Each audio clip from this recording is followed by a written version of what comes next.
Hindi pa naman natin alam kung ano talaga yung nag-trigger dito, kung bakit, nagawa ito ng bata. Pero diyan sa United States 'no, napakarami ng insidente ng ganyan, eh, 'no?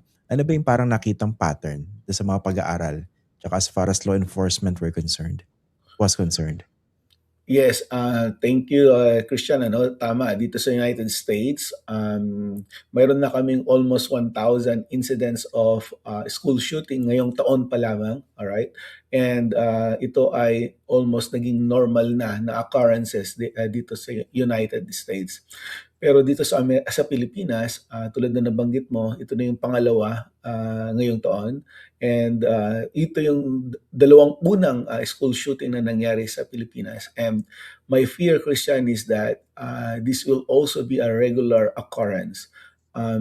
Kumbaga, nasira na yung dam eh. Kumbaga, the dam has been broken. And hindi lang ito, tulad na nabanggit ko nung nakaraan, hindi lang ito isa, kundi may susunod pa nga. And ito na nga yung pangalawa. Mm. And kung titignan mo yung mga school shootings, and I've reviewed so many journal articles and published studies about school shootings, mayroong patterns yan eh, na kumbaga sinusundan. Una, mayroong mental health crisis na nangyayari dahil mga bata itong involved. Second, mayroon silang access to firearms and kaya nagiging kumbaga lethal yung violence na ginagawa nila. Third is may breakdown sa pag no-notify. May breakdown sa pag-determine ng mga telltale signs. Hindi nakita ng eskwelahan, hindi nakita ng magulang, and at the same time may failure sa security within the premises. And then of Mm. course, bigger pictures, right? Ano yung causes kung bakit mayroong kumaga mental health issues ngayon ang mga kabataan. Una is of course yung growing trend in exposure to online violence, exposure to online communities that basically generates and venerates violence. And of course, yung failure ng mga magulang, right, to instill discipline, to monitor and supervise the activities of their children, and then eventually the exposure to delinquent peers. So all Mm. those factors combine and it becomes cumulative, and it's just a matter of time that it comes up with what we consider as the opportunity for it to happen. All right.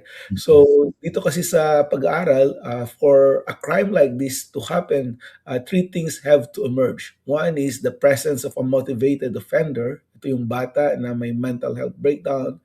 Second is yung lack of a capable guardian, right? And yan yung school authorities, parents, lack of mental health practitioners, and so on and so forth. And then finally is yung the presence of vulnerable victims and targets. And ito Mm. nga, pupunta ka sa eskwelahan, of course, all of those are supposedly be going to school, attend school, and study, and then they become easy targets of these horrific acts. Mm. Nilatag mo prof yung ano 'no, yung, layers of reasons and why such incidents happen. Gusto ko naman puntahan yung layers of response in terms of dealing with this problem kasi nga ang bigat nung nilatag mo prof, eh, 'no, and, I think it's very difficult to dispute that na yun yung kabuuan na nakikita natin so far na dahilan kung bakit nangyari ito. So nakikita natin may mga patsi-patsi na mga response, hindi po ba sinasabi, "Hindi dapat ipagbawal yung mga ganyang laro online. Tapos dapat ganito, dagdagan security guard," et cetera. Nabanggit mo prof yung karanasan sa United States. This year alone nagulat ako, tama ba? More than 1,000? Yes, yan yung kanilang mga recorded where it Recorded, involves okay. at least one or two shooting incidents. Marami na nga hindi na nare-report eh. Marami na under the radar eh. Oo. Mm. So ano yung puwedeng mapulot natin na effective measures na nakita, let's say diyan sa US, na siguro Mhm. puwedeng i-apply dito sa Pilipinas? That's very good, Christian. Ano? Dito, dahil sa dami na ng insidente, they categorize it into three sets of interventions. Yung primary, secondary, and tertiary. Alright? Pag sinabi natin tertiary, yun yung pinakamalala. Right? Nangyari na yung school shooting, right? So vulnerable na yung school mo for repeat attacks, right? And so dito, kinakailangan target hardening na ang iyong mga polisiya, right? Siguro i-review mo ang mga security, yung gates, yung locks, yung entry and exit ng mga tao, right? You make sure that yung real bad elements hindi makapasok kasi mayroon ng history of school violence. So ang tawag natin dyan, third level of intervention, tertiary intervention. Yung pangalawa is yung secondary, right? Ito yung mga at risk pa lamang, right? So dito, tinitignan mo na at i-assess mo yung mental health situation ng mga bata, right? Usually may mga surveys kang gagawin before, during, and end of the semester just to make sure kung ano yung environment, ano yung relationship ng mga bata. Do they talk to each other? Do they feel they are part of the community? Do they feel respected in this community? And dito makikita mo may mga telltale signs na may mga tinatawag nating at risk of engagement in these behaviors. And so dito, kinakailangan i-identify mo yung mga at risk and bibigyan mo na sila ng immediate intervention, right? So dito, kinakailangan palakasin mo ang iyong mental health counseling staff. Dito, mayroon kang mga resources na bibigay sa mga bata if they feel like no one is listening to them, that they feel like they are being pressured sa kanilang academics, right? And so there are now opportunities for these at-risk people, at-risk students, to avail of the services. Yan po yung tinatawag na secondary. Now, yung pinakamahalaga at pinakauna is yung primary, right? Dito, wala pang nangyayari, but kinakailangan i-prevent mo na lahat, right? Whether at risk or not at risk, kasi gusto mo na hindi na evolve dun sa second set of problems. So dito, papasok yung mga anti-bullying activities, right? Dito yung pagpapasok ng mga welcoming signs sa mga communities, magkaroon ng magandang relationship between the schools, the teachers, the community residents, para sa ganon, holistic po yung kanilang approach. And dito papasok din yung mga prevention like media, right? Titignan natin kung kinakailangan bang bigyan na natin ng napakaagang access ang mga bata para magkaroon sila ng social media, magkaroon sila ng exposure sa mga online games, especially the online violent games. And dito papasok yung mga preemptive approaches natin para hindi na sila ma-expose sa criminal communities, online violent communities, at nang sa ganon hindi sila maging at risk, at nang sa ganon hindi sila magdala ng baril, at hindi sila mag-act out sa loob ng eskwelahan. So again, Christian, there are different ways that have been developed from the tertiary, secondary, and primary approaches. Okay, and so far nakita naman yung mga on how effective these layers of approaches have been. Yes, mayroong mga empirical studies, right? Schools that have integrated these three set of approaches are less likely to be Okay. victims of school violence. All right. Of course, again, this is a matter of resources, political will, and kung walang resources na ibibigay sa mga communities natin, it's very much more difficult to implement these primary, secondary, and tertiary preventions. Okay. Prof, na-curious ako dun sa binabanggit mo na identifying the at-risk students or children or kids dito, no?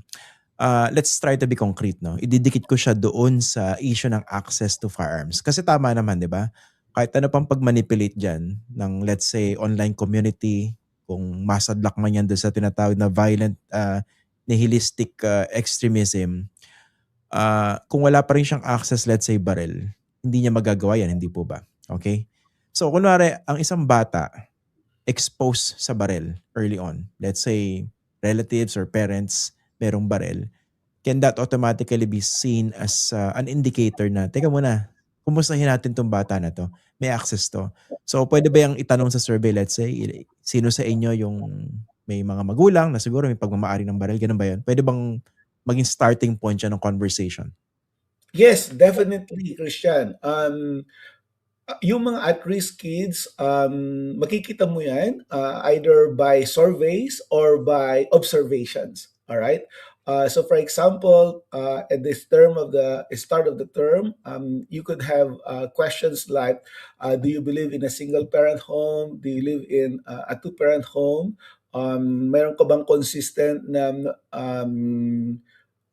caregiver na tumutulong sa'yo, yung mga needs mo ba sa bahay nasusunod, pagkain, damit, tulugan, etc. Right? So all of those are indicators of what we call AC, adverse childhood experiences, right? And pwede mo rin tanungin dyan kung mayroong access sa firearms, kung ang parents mo ay laging naglalasing, ang parents mo ay gumagamit ng droga. Of course, lahat ito ay confidential, and so we have to be very, very careful in generating this information.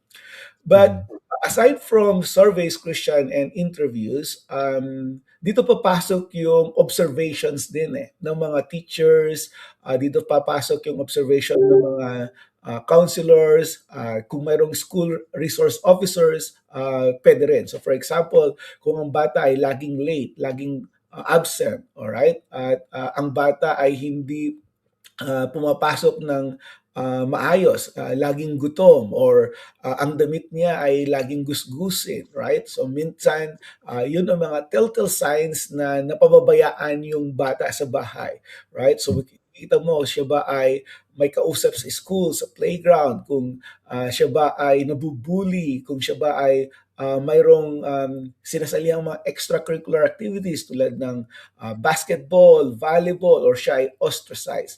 So you don't even have to ask a child to determine his or her particular situation. You could do it by observations. And dito papasok yung tinatawag na dynamic security, right? Dynamic security, meaning to say, it's a all facility, all institution approach.